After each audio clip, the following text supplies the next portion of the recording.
अनियंत्रित वेग, वळणाकडे दुर्लक्ष, एसटी टायरची दुरावस्था अपघातास कारणीभूत।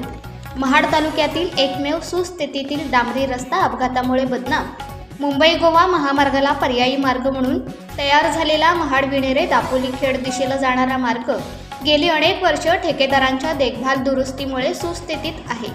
मार्ग वळणावरील अनियंत्रित वेग, एसटीच्या टायरची दुरावस्था अशा अनेक कारणांमुळे पहिल्याच पावसामध्ये सातत्याने अपघात होत आहेत। या अपघातामुळे तालुक्यातील एकमेव सुसज्ज रस्ता बदनाम होत आहे।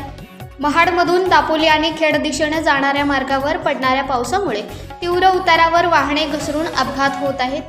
मागील 8 दिवसात या मार्गावर एसटीचे 2 तर इतर वाहनांचे असे एकूण 7 अपघात झाले आहेत। आज सायंकाळी 2 एसटीमध्ये झालेल्या धडकेमध्ये देखील चालकासह प्रवासी जखमी झाले आहेत। महाड-विणेरे दापोली मार्ग हा मुंबई गोवा महामार्गाला पर्यायी मार्ग म्हणून सुरू झाला होता।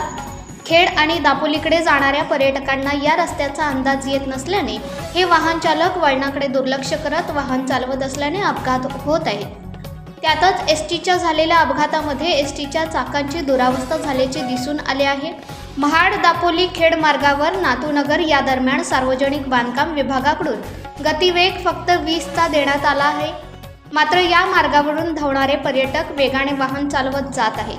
त्यात एसटीच्या गाड्या या जुन्या असल्याने त्यांना ABS तंत्रज्ञान नसल्याने गाड्या नियंत्रित केल्या जात नाहीत। कृषी दर्पण न्यूज चॅनलसाठी राजेंद्र जैतपाल, महाड, रायगड।